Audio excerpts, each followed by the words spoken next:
മെറ്റനായ ministries YouTube ചാനലിലേക്ക് ഏവർക്കും സ്വാഗതം. റോമർക്ക് എഴുതിയ ലേഖനമാണ് നമ്മൾ പഠിച്ചുകൊണ്ടിരിക്കുന്നത്. എൻ്റെ ഒന്നാമത്തെ വാക്യത്തിലാണ് കഴിഞ്ഞ 2 എപ്പിസോഡിലായിട്ട് നമ്മൾ നിൽക്കുന്നത്. ഇന്ന് നമ്മൾ ദൈവം അനുവദിച്ചാൽ നമ്മളിന്ന്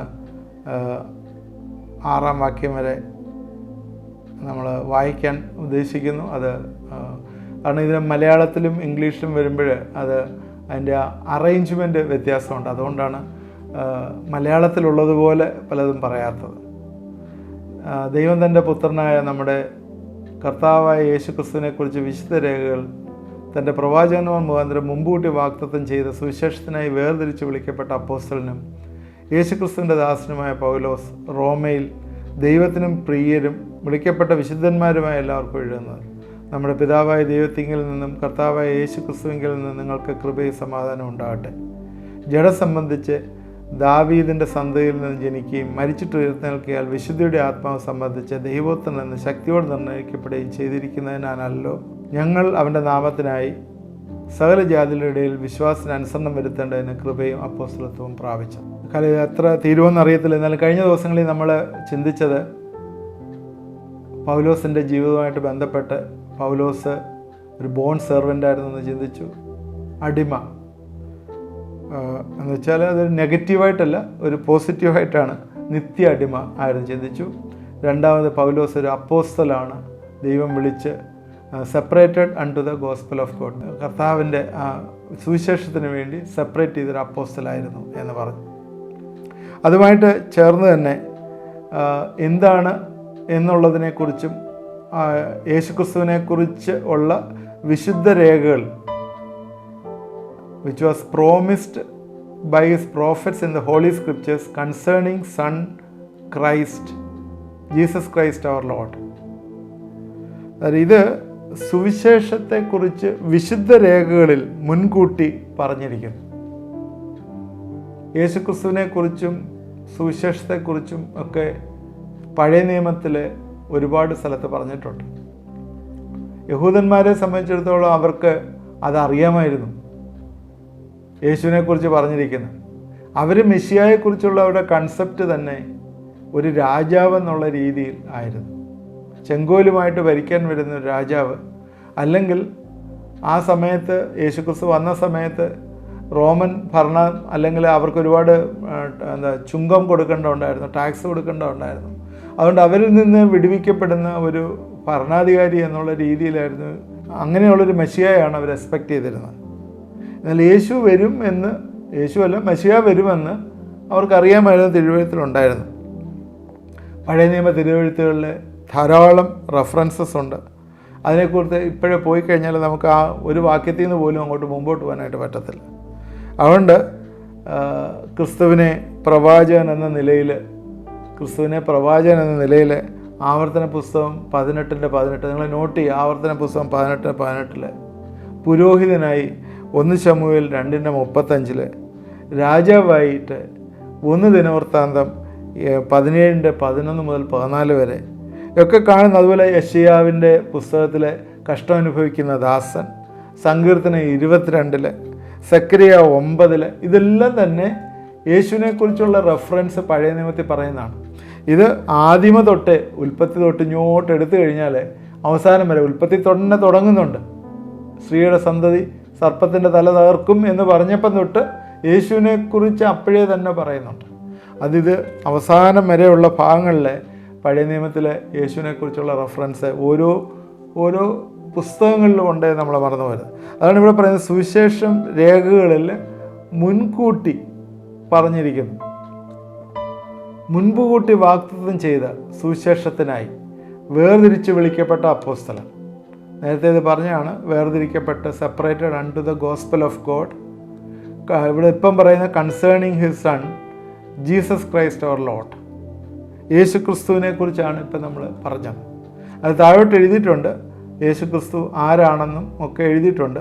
ജഡം സംബന്ധിച്ച് ദാവീദിൻ്റെ സന്തതിയിൽ നിന്ന് ജനിക്കുകയും മരിച്ചിട്ട് ഉയർത്തെഴുന്നേൽക്കിയാൽ വിശുദ്ധിയുടെ ആത്മാവ് സംബന്ധിച്ച് ദൈവപുത്രൻ എന്ന് ശക്തിയോട് നിർണ്ണയിക്കപ്പെടുകയും ചെയ്തിരിക്കുന്നു.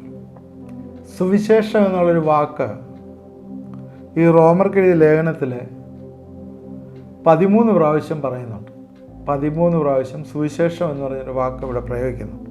ഈ 2-ാം വാക്യത്തിൽ കൂടാതെ 1-ൻ്റെ അകത്ത് തന്നെ 10, 15, 16 2-ാം അധ്യായത്തിലുണ്ട്, ഇത്തിരി റെഫറൻസ് ഉണ്ട്. പിന്നെ വരുമ്പോഴത്തേക്ക് 10-ാം അധ്യായത്തിലുണ്ട്, 15-ാം അധ്യായത്തിലുണ്ട്. ഇങ്ങനെ പല സ്ഥലങ്ങളിൽ ഇതിൻ്റെ റെഫറൻസസ് പറയുന്നുണ്ട്. സുവിശേഷം എന്ന് പറയുന്ന കാര്യം, ഈ സുവിശേഷം എന്നാൽ എന്താണ്? ഗോസ്പൽ നമ്മൾ ഡിഫൈൻ ചെയ്താൽ ഗോഡ് സ്പെൽ, ദൈവം പറഞ്ഞത് എന്താണ്? ദൈവം പറഞ്ഞത് നിങ്ങളെയെല്ലാം ഞാൻ വീണ്ടെടുക്കും, നിങ്ങൾക്ക് രക്ഷ എന്നാണ് ദൈവം പറഞ്ഞത്. ഗോഡ് സ്പെൽ, അതാണ് ഗോസ്പെൽ. അതാരാണ്? യേശു. മത്തായിയുടെ സുവിശേഷം 1:21 അവൻ തൻ്റെ ജനത്തെ അവരുടെ പാപങ്ങളിൽ നിന്ന് രക്ഷിപ്പാനിരിക്കൊണ്ട് നീ അവന് യേശു എന്ന് പേരിടണം എന്ന് പറഞ്ഞു. അതാണ് സുവിശേഷം. പാപങ്ങളിൽ നിന്ന് രക്ഷിപ്പാനിരിക്കുന്ന ഒരുവൻ വരുന്നു എന്ന് യേശുവിൻ്റെ പേരിൻ്റെ അർത്ഥം തന്നെ അതാണ്. ഇവനെ പാപത്തിൽ നിന്ന് രക്ഷിക്കാനായിരിക്കുന്നത്. ഈ സുവിശേഷത്തിൻ്റെ വിഷയം എന്ന് പറയുന്നത് ക്രിസ്തുവാണ്. ഇവിടെ പൗലോസ് യേശു ക്രിസ്തു എന്ന് പറഞ്ഞൊരു വാക്കാണ് ഉപയോഗിക്കുന്നത്. ക്രിസ്തു. 1 കൊരിന്ത്യർ 1:23 ക്രൂശിക്കപ്പെട്ട ക്രിസ്തുവിനെ പ്രസംഗിക്കുന്നു എന്ന് പൗലോസ് പറയുന്നു. ക്രൂശിക്കപ്പെട്ട ക്രിസ്തു. തിമോത്തിയോസ് 2:8 പറയുന്നത് ദാവീദിൻ്റെ സന്തതിയായി ജനിച്ച് മരിച്ചിട്ടുയർത്തുന്നേറ്റിരിക്കുന്ന യേശു ക്രിസ്തുവിനെ ഓർത്തുകൊള്ളുക, അതാകുന്നു എൻ്റെ സുവിശേഷം. പൗലോസിൻ്റെ സുവിശേഷത്തെക്കുറിച്ചുള്ള ഡെഫിനിഷനാണത്. ദാവീദിൻ്റെ സന്തതിയായി ജനിച്ച് മരിച്ച് ഉയർത്തെഴുന്നേറ്റിരിക്കുന്ന യേശു ക്രിസ്തുവിനെ ഓർത്തുകൊള്ളുക, അതാണ് എൻ്റെ സുവിശേഷം. പൗലോസ് യേശു ക്രിസ്തു എന്ന ആ ഒരു പ്രയോഗം, നമ്മുടെ കർത്താവായ യേശു ക്രിസ്തു എന്നൊരു പ്രയോഗം റോമാലേഖനത്തിലെ 10 പ്രാവശ്യം യൂസ് ചെയ്തിട്ടുണ്ട്. കാരണം എന്താണ്? നിങ്ങൾ ക്രൂശിച്ച ഈ യേശുവിനെ ദൈവവും കർത്താവും ക്രിസ്തുവുമാക്കി വെച്ചു എന്ന് അപ്പോസ്തല പ്രവൃത്തി 2:36 പറയുന്നു. യേശു രക്ഷിതാവെന്ന നിലയിലും അവൻ്റെ വ്യക്തിപരമായ നാമം, ക്രിസ്തു നമുക്ക് വേണ്ടി എല്ലാം ചെയ്യുവാൻ ദൈവത്താൽ അഭിഷക്തനായിരിക്കുന്നു എന്ന നാമവും, കർത്താവ് നമ്മുടെ എല്ലാം മേൽ തൻ്റെ അധികാരം കാണിക്കുന്ന നാമവും, അതാണ് യേശു ക്രിസ്തു എന്നുള്ള നാമത്തിൻ്റെ ഏറ്റവും അങ്ങേയറ്റത്തെ മീനിങ് ആയിട്ട് വരുന്നത്. 1-2 വാക്യങ്ങളുടെ വായിച്ച് കേൾപ്പിക്കാം. യേശു ക്രിസ്തു സ്വർഗത്തിലും ഭൂമിയിലുമുള്ള സകലത്തിൻ്റെയും കർത്താവാണെന്ന് അപ്പോസ്തല പ്രവൃത്തി 10:36 വാക്യത്തിൽ പറയുന്നു. അവനെല്ലാവരുടെയും കർത്താവായ യേശു ക്രിസ്തു മൂലം സമാധാന സുവിശേഷം കൊണ്ട് ഇസ്രായേൽ മക്കൾക്ക് അയച്ച വചനം. സകലരുടെയും കർത്താവാണ് യേശു ക്രിസ്തു. ഇതേ കാര്യം തന്നെ മത്തായി 22:18 പറയുന്നുണ്ട്.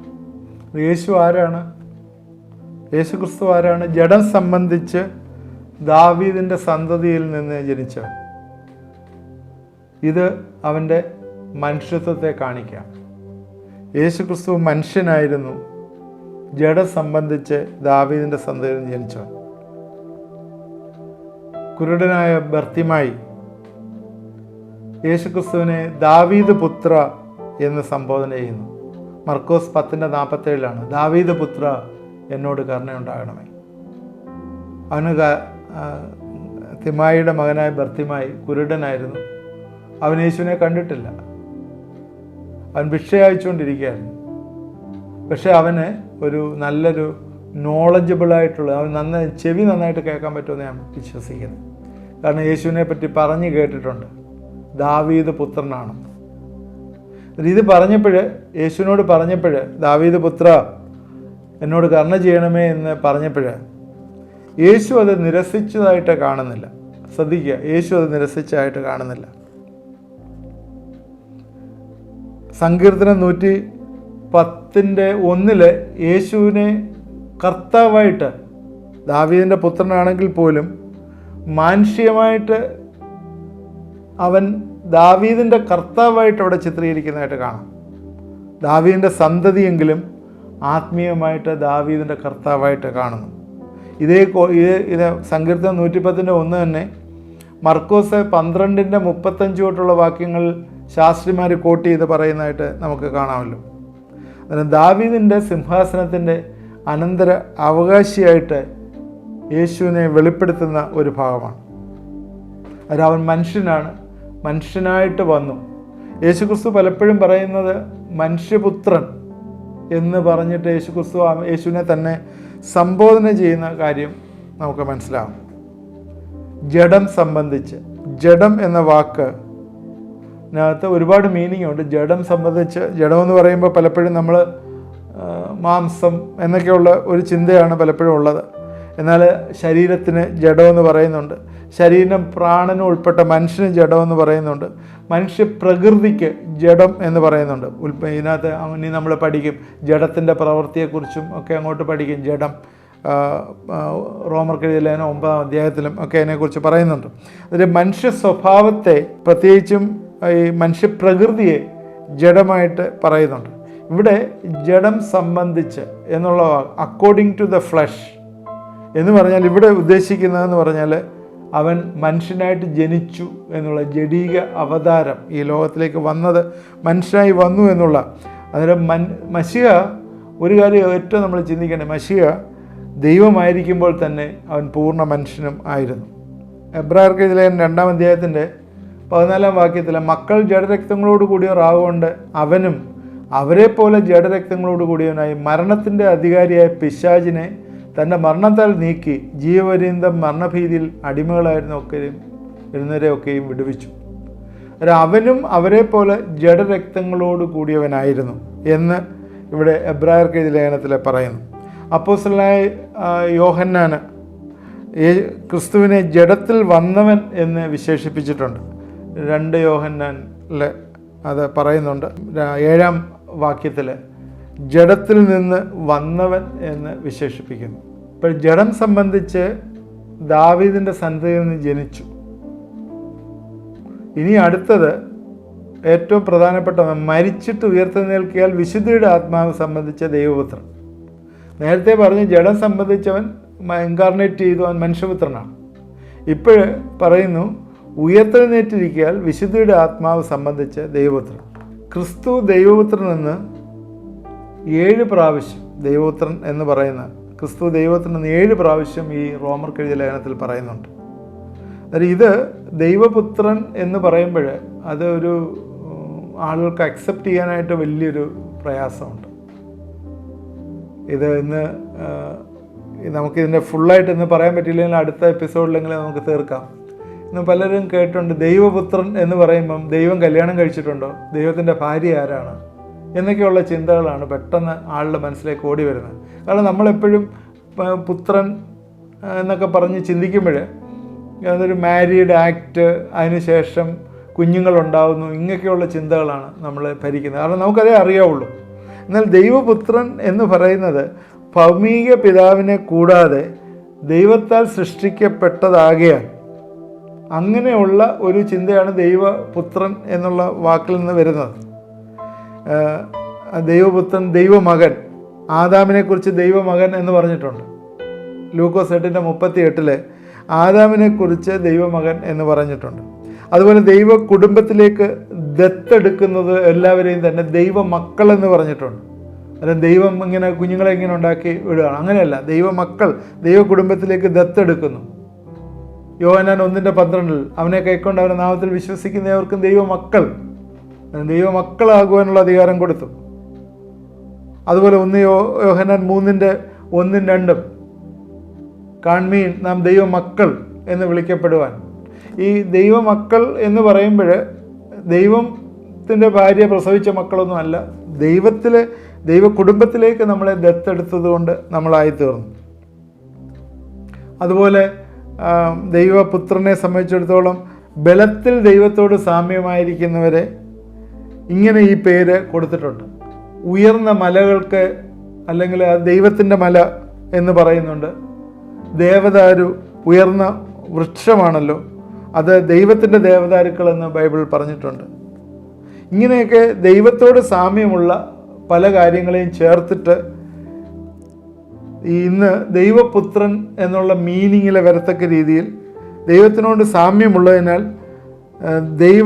ദൂതന്മാരെ ദൈവപുത്രന്മാർ എന്ന് പറഞ്ഞിട്ടുണ്ട്. ദൈവത്തോട് സാമ്യമുള്ളതുകൊണ്ട്.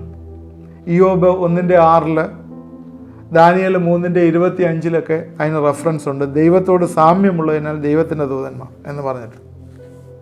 എന്നാൽ ക്രിസ്തു ദൈവപുത്രൻ എന്ന് പറഞ്ഞിരിക്കുന്ന സുവിശേഷങ്ങളിലും പ്രവൃത്തികളുടെ പുസ്തകങ്ങളിലും 27 പ്രാവശ്യം അത് പറഞ്ഞിട്ടുണ്ട്. ഈ ലേഖനങ്ങളിലെ 15 പ്രാവശ്യം യേശു ദൈവപുത്രൻ ആണ് എന്ന് പറഞ്ഞിട്ടുണ്ട്. ദൈവപുത്രൻ എന്നുള്ള സാധാരണ അർത്ഥത്തിൽ നമ്മൾ ചിന്തിക്കുമ്പോഴേ ദൈവപുത്രൻ എന്ന് പറയുന്ന യേശുവിനെ സംബന്ധിച്ച് പറഞ്ഞാൽ അത് ദൈവം തന്നെയാണ് എന്ന് പറയും. അതിന് ഒരുപാട് റെഫറൻസ് ഉണ്ട്. ഞാനത് വായിച്ചു പോയാൽ നമ്മുടെ സമയം ഇന്ന് മുമ്പോട്ട് തീർന്നു പോകും. അതുകൊണ്ട് നമുക്ക് സമയം അത്രയും ഇല്ലല്ലോ. അതുകൊണ്ട് ദൈവപുത്രൻ ഇവിടെ മരിച്ചിട്ട് ഉയർത്തെഴുന്നേൽക്കുകയാൽ വിശുദ്ധിയുടെ ആത്മാവ് സംബന്ധിച്ച ദൈവപുത്രൻ എന്ന് ശക്തിയോട് നിർണയിക്കപ്പെടുകയും ചെയ്തിരിക്കുന്നവനല്ല. അതിനാൽ യേശുക്രിസ്തുവിനെ കുറിച്ച് പറയുമ്പോഴേ യേശു ജഡ സംബന്ധിച്ച് ദാവീദിൻ്റെ സന്തതിയായി ജനിച്ച് മരിച്ച് ഉയർത്തെഴുന്നേറ്റ് നമുക്ക് വേണ്ടി ഇന്നും ജീവിക്കുന്ന ദൈവമാണ്. അതാണ് സുവിശേഷം എന്ന് പറയുന്നത്. ഈ സുവിശേഷത്തിന് വേണ്ടിയാണ് പൗലോസിനെ വിളിച്ച് വേർതിരിച്ചത്. ഈ ഇൻട്രൊഡക്ഷൻ പറയുന്നത് ഇതെല്ലാം ഇൻട്രൊഡക്ഷനാണ്, പൗലോസ് പറയുന്ന ഇൻട്രൊഡക്ഷനാണ്. അപ്പോൾ ഈ ഇൻട്രൊഡക്ഷൻ യേശുക്രിസ്തുവിൻ്റെ ആ വലിയ സുപ്രീം പേഴ്സണാലിറ്റി, സുപ്രീം പവർ, അതിനെക്കുറിച്ച് പൗലോസ് പറയുകയാണ് ഇവിടെ ചെയ്യുന്നത്. എന്താണ്? അതാണ് സുവിശേഷം. അപ്പോൾ ഈ നാളുകളിലെ പൗലോസ് ഈ സുവിശേഷത്തെക്കുറിച്ച് പറഞ്ഞിട്ടുണ്ടെങ്കിൽ നമ്മളും ഈ സുവിശേഷത്തെക്കുറിച്ച് എത്ര പറയണം. നല്ല വിശേഷം, അത് കർത്താവാണ്, യേശുവാണ്. അതാണ് നല്ല വിശേഷം. അവൻ ദൈവമായിരുന്നു, അവൻ ഈ ലോകത്തിലേക്ക് വന്നു, നമ്മൾക്ക് വേണ്ടി മരിച്ചു, അടക്കപ്പെട്ടു, ഉയർത്തെഴുന്നേറ്റു, ഇന്നും ജീവിക്കുന്നു എന്നുള്ളത് സത്യം. ഈ സത്യം ഇന്ന് വിശ്വസിക്കാനായിട്ട് ആൾക്ക് ഭയങ്കര ബുദ്ധിമുട്ടാണ്. അവർ പല രീതിയിൽ അതിനെ ഇൻ്റർപ്രറ്റ് ചെയ്യും. എങ്ങനെയാണ് ദൈവത്തിന് പുത്രനുണ്ടായെന്നും ഒക്കെയുള്ള ഇൻ്റർപ്രട്ടേഷൻ കൊണ്ടുവരും. എന്നാൽ ഈ ദൈവപുത്രൻ ഇന്നും ജീവിക്കുന്നു, നമുക്ക് വേണ്ടി പക്ഷപാതം ചെയ്യുന്നു എന്ന് എത്ര പേര് എന്നെ കേൾക്കുന്നവർ വിശ്വസിക്കുന്നു? ഞാൻ നിങ്ങളോട് വീണ്ടും താഴ്മയോടുകൂടി പറയുകയാണ്, ഈ കർത്താവ് നിങ്ങളെയും എന്നെയും വീണ്ടെടുത്തു എന്നുള്ള വിശ്വാസത്തിലേക്ക് വന്നിട്ടില്ലെങ്കിൽ, ആ ഒരു വിശ്വാസത്തിൽ വന്നാൽ തന്നെ നിങ്ങളുടെ ജീവിതത്തിലുള്ള പല ബോണ്ടേജുകളും അവിടെ പൊട്ടിപ്പോവുകയാണ്. ഇതൊക്കെ എന്താ ഈ പൗലോസ് പ്രസംഗിക്കുന്നത്? യേശുവിനെക്കുറിച്ച് എന്തിനാണ് ഈ പ്രസംഗിക്കുന്നത്? കർത്താവിൻ്റെ കൽപ്പനയായിരുന്നു, അല്ലെങ്കിൽ അതിനുവേണ്ടി വേർതിരിച്ച അതൊക്കെ ശരിയാണ്. എന്തിനു വേണ്ടിയാണ് പ്രസംഗിക്കുന്നത്? ആ ഡാർക്ക് പിറ്റിൽ നിന്ന്, ആ നാശയോഗ്യമായിട്ടുള്ള ജീവിതത്തിൽ നിന്ന് നിത്യജീവനിലേക്ക് നടത്തിയ കർത്താവിനെ വെളിപ്പെടുത്തി കൊടുക്കുകയും അവൻ്റെ വഴി ഫോളോ ചെയ്യുകയും ചെയ്യുന്ന നിങ്ങളുടെ ജീവിതത്തിൽ നിത്യജീവൻ കിട്ടും എന്നുള്ളതിന് വേണ്ടിയാണ് ഇതൊക്കെ പറയുന്നത്. ഇപ്പോൾ ഞാനിത് എന്തിനാണ് നിങ്ങളോട് ഇത് പറയുന്നതെന്ന് ചോദിച്ചാൽ, നമ്മുടെയൊക്കെ ജീവിതത്തിലെ കർത്താവുമായിട്ടുള്ള ബന്ധത്തിലെ നിത്യജീവൻ പ്രാപിച്ച് അവന് വേണ്ടി നിലനിൽക്കാനായിട്ടാണ്. എന്നെ കേട്ടുകൊണ്ടിരിക്കുന്ന പ്രിയപ്പെട്ടവരാരെങ്കിലും ഇങ്ങനൊരു അനുഭവത്തിൽ വന്നിട്ടുണ്ടെങ്കിൽ, ഇല്ലെങ്കിൽ ആ രീതിയിൽ തീരുമാനിക്കുകയും കർത്താവിന് വേണ്ടി നിൽക്കുകയും ചെയ്യാനായിട്ട് തീരുമാനിക്കണമേ എന്ന് അപേക്ഷിക്കുകയാണ്. നമ്മൾ ഏകദേശം 5 വാക്യങ്ങളോളം നമ്മളിന്ന് കവർ ചെയ്തു. പെട്ടെന്ന് ഓടിച്ചു പോവുക, അല്ലെങ്കിൽ തീരത്തില്ലല്ലോ, അതുകൊണ്ട് പെട്ടെന്ന് ഓടിച്ചു പോവുകയാണ്. ഇത് തന്നെയും ഇനിയും ദൈവപുത്രനെക്കുറിച്ചും വിശുദ്ധിയുടെ ആത്മാവിനെക്കുറിച്ചും ഉയർപ്പിനെക്കുറിച്ചും ഒക്കെ ഇനിയും പറയാനുണ്ട്. അത് അടുത്ത നമുക്ക് എപ്പിസോഡിൽ നമുക്ക് ചിന്തിക്കാം. തീർച്ചയായും ഇത് നിങ്ങൾക്ക് അനുഗ്രഹമായി തീർന്നു എന്ന് ചിന്തിക്കുന്നു. ബോറടിക്കാതിരിക്കണമെന്നുണ്ടെങ്കിൽ ഇതിൽ ആന്തരിക സത്യങ്ങൾ നമ്മുടെ ഉള്ളിലേക്ക് വരണം. ആന്തരിക സത്യങ്ങൾ ഉള്ളിലേക്ക് വരണമെങ്കിൽ കർത്താവിന് ആ ഹൃദയം പൂർണ്ണമായിട്ടൊന്ന് വിട്ടുകൊടുക്കണം, തുറന്നു കൊടുക്കണം. ചിലതൊക്കെ റിസർവ് ചെയ്ത് വെച്ചിരിക്കുക. ചില ജീവിതത്തിലൊക്കെ ചില ബോണ്ടേജുകളെ മുറുക്കി കെട്ടി വെച്ചിരിക്കുകയാണ്. അതൊക്കെ ഒന്ന് പൊട്ടിക്കണം. യേശുവിൻ്റെ നാമത്തിൽ അവിടെയൊക്കെ ജയം വരികയും അവിടെ ദൈവത്തിൻ്റെ ആ വചനത്തിൽ നമ്മൾ ഡിലൈറ്റ് ചെയ്യുകയും സന്തോഷിക്കുകയും ചെയ്യുന്നതായിട്ട് നമുക്ക് കാണാം. തീർച്ചയായും നമുക്ക് അനുഗ്രഹമായി എന്ന് വിശ്വസിക്കുന്നു. നമുക്ക് പ്രാർത്ഥിക്കാം. ദൈവമായ കർത്താവെ, ഇത് കണ്ടുകൊണ്ടിരിക്കുന്ന പ്രിയപ്പെട്ടവരെ എല്ലാം ഏൽപ്പിച്ച് പ്രാർത്ഥിക്കുന്നു. കർത്താവെ, ഇന്ന് ഞങ്ങൾ ചിന്തിച്ചത് സുവിശേഷത്തിന് വേണ്ടി വേർതിരിച്ച പൗലോസ് പ്രസംഗിക്കുന്ന സുവിശേഷത്തെക്കുറിച്ചാണല്ലോ ചിന്തിച്ചത്. അത് വേറെ ആരുമല്ല, കർത്താവാണ്. മരിച്ച് അടക്കപ്പെട്ട് ഉയർത്തുന്നേറ്റ് ദാവീദിൻ ജഡ സംബന്ധിച്ച് ദാവീദിൻ്റെ സന്തതിയായി ജനിച്ചു, മരിച്ച് അടക്കപ്പെട്ട് ഉയർത്തെഴുന്നേറ്റു ആത്മാവിൻ്റെ ശക്തിയിൽ. അത് ഇന്നും ഞങ്ങൾക്ക് വേണ്ടി ജീവിക്കുന്ന ഈ കർത്താവിനെ കുറിച്ചാണല്ലോ പ്രസംഗിക്കുന്നത്. അതാണല്ലോ ഞങ്ങൾക്ക് രൂപാന്തരം തരുന്നത്. ഞങ്ങളെ ശക്തിയോടുകൂടി ഈ പൈശാചിക മണ്ഡലത്തിൽ പോലും ശക്തിയോടുകൂടി നിർത്തുന്നു. കർത്താവേ, ഞങ്ങളെ പ്രാർത്ഥിക്കുന്നു, ഈ ദിവസങ്ങളിൽ നിൻ്റെ ശക്തി ധാരാളമായി ഞങ്ങൾ വ്യാപരിക്കട്ടെ. സുവിശേഷത്തിൻ്റെ ശക്തി ഞങ്ങളെ ട്രാൻസ്ഫോം ചെയ്യട്ടെ. ഞങ്ങളുടെ ജീവിതത്തിൻ്റെ എല്ലാ മേഖലകളെയും കർത്താവെ, ഇത് കേട്ടുകൊണ്ടിരിക്കുന്ന എല്ലാവരുടെയും ജീവിതത്തിൻ്റെ മേഖലയെ ഈ സുവിശേഷത്തിൻ്റെ ശക്തി രൂപാന്തരപ്പെടുത്തട്ടെ എന്ന് പ്രാർത്ഥിക്കുന്നു. ഹൃദയത്തിൻ്റെ രൂപാന്തരം മാത്രമല്ല, മനസ്സിൻ്റെയും ശരീരത്തിൻ്റെയും വ്യത്യസ്തമായിട്ടുള്ള അനുഭവങ്ങൾ അവരുടെ ജീവിതത്തിൽ കൊടുക്കണമേ എന്ന് പ്രാർത്ഥിക്കുന്നു. കർത്താവെ, ഇത് കണ്ടുകൊണ്ടിരിക്കുന്ന ചില ആൾക്ക് ഉറക്കക്കുറവ്, ഭയം, പേടി, ഇങ്ങനെയുള്ള ചില ചിന്തകൾ കൂടി ഇരിക്കുന്നവരുണ്ട്. ജീവിതത്തിലെ ഭയങ്കരമായിട്ട് പ്രയാസം, നെടുവീർപ്പ്, കുഞ്ഞിൻ്റെ മരണത്തിന് ശേഷം, ഹല്ലേലൂയ, കുഞ്ഞിൻ്റെ മരണത്തിന് ശേഷം ഭയങ്കര പേടിയും ഉറക്കക്കുറവും ഒക്കെ ആയിരിക്കുന്ന ഒരു വ്യക്തി ഇത് കാണുകയും ഇത് ശ്രദ്ധിക്കുകയും ചെയ്യുന്നു. യേശുവിൻ്റെ നാമത്തിലെ ധൈര്യം വന്നു ചേരട്ടെ എന്ന് പ്രാർത്ഥിക്കുന്നു. കർത്താവിനെ ഉയർപ്പിച്ച ദൈവത്തിൻ്റെ ശക്തി, അവൻ്റെ ആത്മാവിൻ്റെ ശക്തി ഇന്ന് അവരെ വ്യാപരിക്കട്ടെ എന്ന് പ്രാർത്ഥിക്കുന്നു. എല്ലാ രീതിയിലും ആ ഭയം പിശാച് കൊണ്ടുവരുന്ന ആ ഭയത്തിൻ്റെ എല്ലാ അടിമത്തത്തിൽ നിന്നും യേശുവിൻ്റെ നാമത്തിലെ വലിയൊരു വിടുതൽ ഇന്ന് വന്നു ചേരട്ടെ എന്ന് പ്രാർത്ഥിക്കുന്നു. കർത്താവേ, ആ ഭവനവുമായിട്ട് ചുറ്റപ്പെട്ടിരിക്കുന്ന എല്ലാ പ്രയാസങ്ങളിൽ നിന്നും വിടുവിക്കണമേ. കർത്താവേ, വിഷമതകൾ, നിരാശകളെല്ലാം മാറ്റിക്കളയട്ടെ എന്ന് പ്രാർത്ഥിക്കുന്നു. എല്ലാ ഭയവും പേടിയും മാറിപ്പോട്ടെ എന്ന് പ്രാർത്ഥിക്കുന്നു. കർത്താവേ, മകൻ്റെ മദ്യപാനത്തിന്, ഡ്രഗ്സിൻ്റെയൊക്കെ പ്രയാസത്തിൽ കർത്താവെ പ്രാർത്ഥിക്കുന്ന മാതാപിതാക്കൾ ഇത് കാണുന്നു. കർത്താവെ, പൈശാചിക അടിമത്തത്തിൽ നിന്ന് ആ മകനെ വിടുവിക്കണമേ എന്ന് പ്രാർത്ഥിക്കുന്നു. ദൈവമേ, ഞങ്ങൾ അവരെ ഏൽപ്പിച്ച, കുടുംബത്തെ ഏൽപ്പിച്ച് പ്രാർത്ഥിക്കുന്നു. ആ മാതാപിതാക്കളുടെ പ്രാർത്ഥന കർത്താവെ നീ കേൾക്കണമേ. ഹൃദയം നുറുങ്ങിയവർക്ക് നീ സമീപസ്ഥനാണ്, മനസ്സ് തീർന്നവരെ നീ രക്ഷിക്കുന്ന ദൈവമാണ്. നീതിമാന്മാരുടെ അനർത്ഥങ്ങൾ അസംഖ്യമാകുന്ന യഹോവ എല്ലാറ്റിൽ നിന്നും അവരെ വിടുവിക്കുന്നു എന്നുള്ളതിൻ്റെ പ്രോമിസ് ഞങ്ങൾ ഏറ്റെടുത്ത് പറയുന്ന കുടുംബത്തിന് വലിയൊരു വിക്ടറി, ഒരു വിജയം ഈ ദിവസങ്ങൾ കൊടുക്കണമേ. പ്രത്യേകിച്ച് ആ മകൻ ആ ഡ്രഗ്സിൽ നിന്നൊക്കെ കർത്താവെ വിടുവിക്കപ്പെടട്ടെ എന്ന് പ്രാർത്ഥിക്കുന്നു. സ്തോത്രം. ദൈവമേ, ഞങ്ങളെ ഈ കുടുംബത്തെല്ലാം ഏൽപ്പിച്ച് പ്രാർത്ഥിക്കുന്നു. നീ കൊടുത്തിരിക്കുന്ന സൗഖ്യത്തിനായിട്ട്, വിടുതലിനായിട്ട് സ്തോത്രം. ഏറ്റെടുത്തവർക്കെല്ലാം നീ വിടുതൽ കൊടുക്കുന്നു. സ്തോത്രം. യേശുക്രിസ്തുവിൻ്റെ നാമത്തിൽ പ്രാർത്ഥിക്കുന്നു, കേൾക്കുമാറാകണമേ. ആമേൻ. ഇത് വാച്ച് ചെയ്തുകൊണ്ടിരിക്കുന്ന എല്ലാവരും ദൈവം അനുഗ്രഹിക്കട്ടെ. തുടർന്ന് ഇത് വാച്ച് ചെയ്യുക. എല്ലാ ദിവസവും 9:30 മണിക്ക് നിങ്ങളുടെ ഭവനത്തിലെത്തുന്നു. ആദ്യമായിട്ട് കാണുന്നവർ സബ്സ്ക്രൈബ് ചെയ്യുക, നിങ്ങളുടെ ഫ്രണ്ട്സിന് ഇത് ഷെയർ ചെയ്യുക. പ്രെയർ റിക്വസ്റ്റ് ആ പ്രെയർ ലൈനിൽ നിങ്ങൾ അയച്ചു തന്നാൽ നിങ്ങൾക്ക് വേണ്ടി പ്രാർത്ഥിക്കുന്നതാണ്. ദൈവം നമ്മളെ എല്ലാവരെയും അനുഗ്രഹിക്കട്ടെ.